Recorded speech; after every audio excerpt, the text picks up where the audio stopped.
So we are live right now in Cape Town, and the media briefing by the Democratic Alliance just wrapped up. They gave their reaction to the mover of Athol Trollip as the mayor of the Nelson Mandela Bay Metro. Now, he's standing with me, and I asked him whether I should refer to him as the former mayor of Nelson Mandela, and he said that, well, that's going to be in the hands of the courts, which now they are seeking to turn to. They will be taking this matter for legal review. Now, let's get him for full reaction. A very good morning to you. Now, you were saying to me that it's a matter of, you see yourself as still the mayor of Nelson Mandela. Your reaction on the events that unfolded yesterday? Well, look, obviously there's a lot of contestation about what happened in that council meeting. We asked the city manager after the initial adjournment to make a declaration about the status of the DA councillor that voted with the ANC. We have a provision in our constitution that says if you indicate that you're leaving the party, your membership is immediately ceased. He took it one step further, even went to sit in the benches of the ANC. So that was the most egregious act of treachery as far as we were concerned.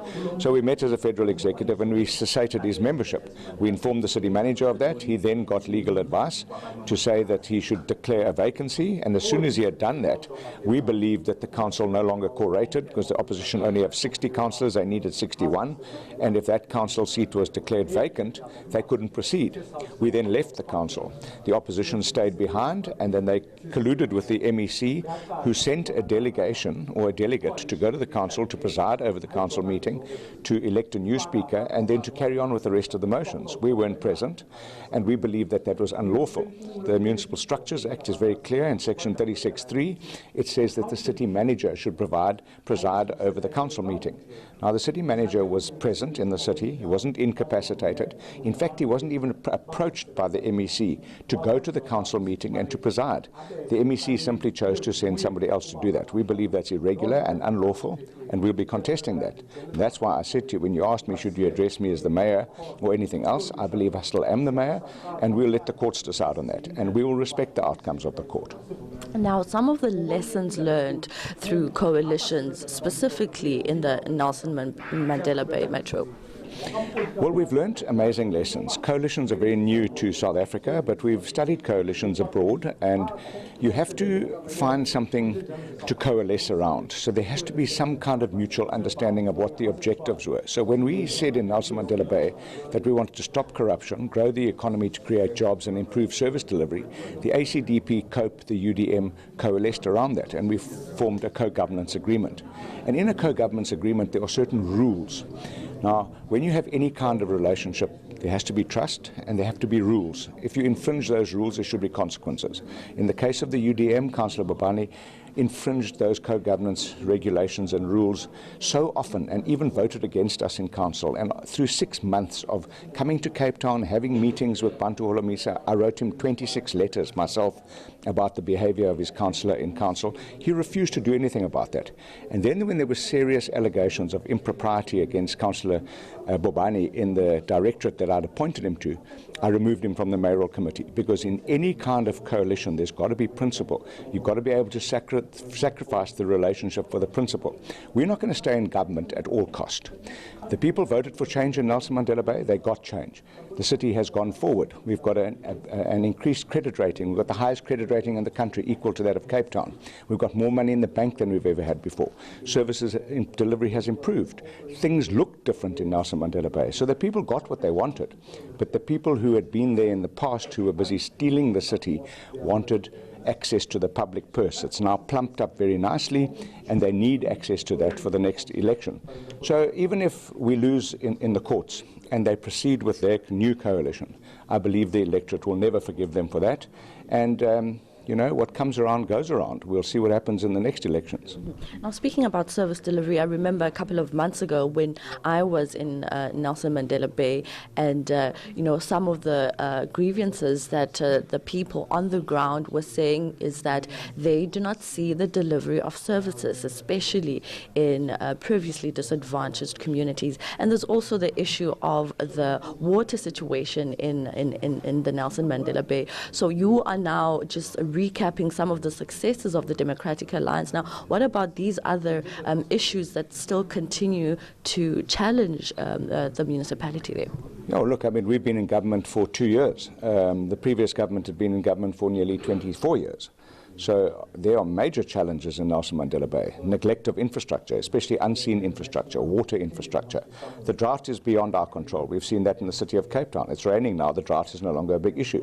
So it will rain, but we've been able to mitigate the drought in our city because we got additional windfall funding from Treasury to the tune of 179 million rand because we spent our capital budget and our capital grants. So they took money away from other cities that couldn't do that, and they gave us that money, and we were able to use it to augment our water, which has been great for the city of Nelson Mandela Bay. I'm sure you would find people in the city that are unhappy with their living circumstances because in the townships, one of my undertakings was to transform townships into suburbs. I think it's a disgrace that since 1994 you can still define where poor black people live simply by flying over a city. You'll be able to see where they live. So we've set about building parks, we've set about beautifying the townships, we've set about doing a lot of things, providing public transport, things that have never been done before, setting up spot shotter, putting up municipal police precincts in the former townships that never had access to those kind of things before, eradicating buckets. Nelson Mandela Bay had the highest number of buckets in South Africa, of all the metros. We've eradicated more than any of the other previous administrations. I'm very proud of those achievements, but there's still a lot of work to be done.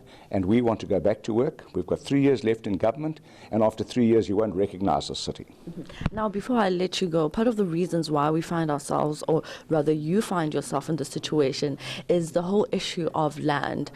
What is your view just on land expropriation without compensation? Just touch briefly on that. I don't believe I find myself in this situation because of land at all.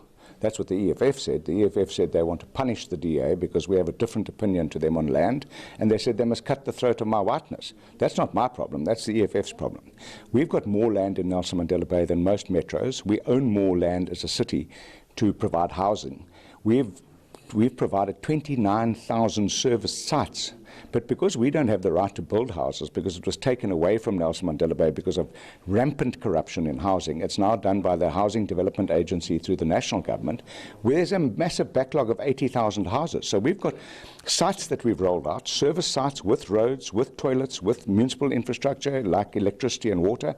We're waiting to put people on those sites, but we're waiting for the national government that is under-delivering through the Housing Development Agency. So our hands are constrained. We've got really bad intergovernmental relations as well between our government and the provincial government and the national government, because they didn't expect a coalition government to be in government in Nelson Mandela Bay. But we've overcome that by delivering.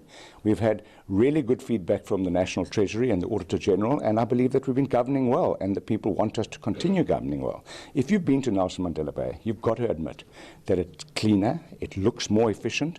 Things have been done in that city that have never been done before, and we're very proud of that. All right, thank you very much. Sure. That is Athol Trollip. They will be taking the decision of his removal to the courts in the Eastern Cape. We'll leave